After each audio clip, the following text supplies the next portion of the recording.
ದಕ್ಷಿಣ ಕನ್ನಡ ಜಿಲ್ಲೆಯ ಬೆಳ್ತಂಗಡಿಯಲ್ಲಿ ಹೊಟ್ಟೆ ನೋವಿನಿಂದ ನರಳಿ ಆಸ್ಪತ್ರೆಗೆ ದಾಖಲಾದಂತಹ ಗೆಳತಿಯರಿಬ್ಬರು ಸಾವನ್ನಪ್ಪಿದ ಪ್ರಕರಣಕ್ಕೆ ಹೊಸ ಟ್ವಿಸ್ಟ್ ಸಿಕ್ಕಿದ್ದು, ಮೇಲ್ನೋಟದ ತನಿಖೆಯಲ್ಲಿ ಇವರ ಸಾವಿಗೆ ವಿಷಪ್ರಾಶನವೇ ಕಾರಣ ಎಂದು ತಿಳಿದು ಬಂದಿದೆ.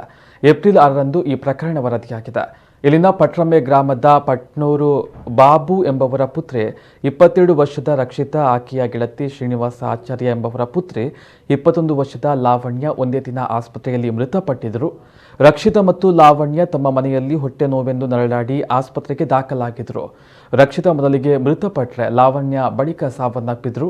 ರಕ್ಷಿತಾ ಹಾಗೂ ಲಾವಣ್ಯ ಅವರಿಬ್ಬರು ಒಂದೇ ದಿನ ಒಂದೇ ಸಮಯಕ್ಕೆ ವಿಷಪ್ರಾಶನ ಮಾಡಿದ್ದರೆಯೇ ಎಂಬ ಅನುಮಾನ ವ್ಯಕ್ತವಾಗ್ತಾ ಇದೆ.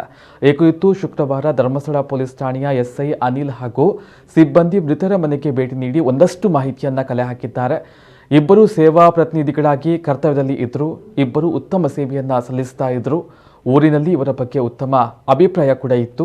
ಈ ಪೈಕಿ ಲಾವಣ್ಯ ಮಾರ್ಚ್ ವರ್ಷಾಂತ್ಯಕ್ಕೆ ಹುದ್ದೆಗೆ ರಾಜೀನಾಮೆಯನ್ನು ಸಲ್ಲಿಸಿದ್ರು. ರಕ್ಷಿತಾ ಸೇವೆಯಲ್ಲಿ ಮುಂದುವರೆದಿದ್ರು. ಇವರ ಮಧ್ಯೆ ಯಾವುದಾದರೂ ಘಟನೆ ಸಂಭವಿಸಿ ಆಘಾತದಿಂದ ವಿಷಪ್ರಾಶನ ಮಾಡಿದ್ದಾರೆ ಎಂಬ ಅನುಮಾನ ಕಾಡ್ತಾ ಇದೆ.